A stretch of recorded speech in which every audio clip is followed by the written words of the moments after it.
whereas you have not sinned. And that's actually the problem with a lot of people.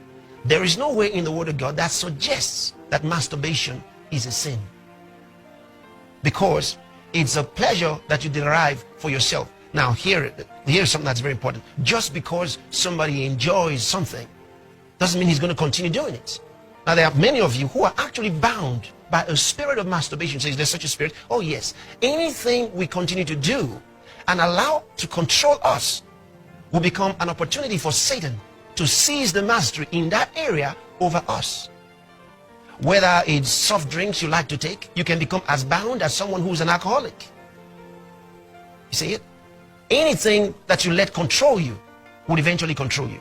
There are people who may masturbate and not be controlled by masturbation, because it's a purely sensual feeling, and it's your own body. And it's not the abuse of the body, because you actually, like I said, it's a sensuous pleasure that you're deriving.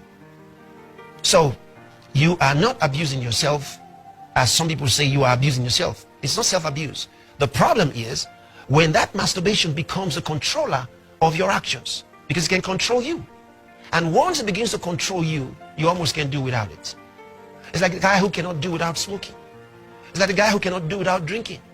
So anything that you let control you will eventually control you. And once you are controlled by anything, you have opened the door for satanic manipulation. And once Satan begins to manipulate your life, you got trouble. And there is where the real danger is. And that danger is in anything. So what you have to do with your life is to let nothing dominate you.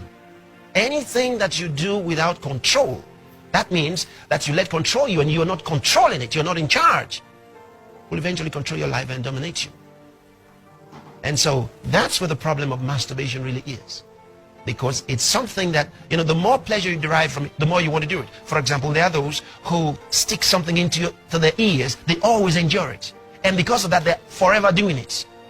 You always see them with this habit. It's become a habit.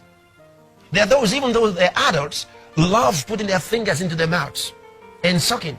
And they've done that all their lives. And no one stopped them while they were growing up, because it's more common with children. And now, as an adult, they have these fingers in their mouths and they're sucking because they enjoy it. Some say that when they are reading, adults, and they say that they love sucking their fingers while they are reading. What a habit. They got it while they were young and nobody stopped them. And so masturbation can also become a habit. And when it becomes a habit, there is where you lose control of yourself. There is where you lose control of yourself. And then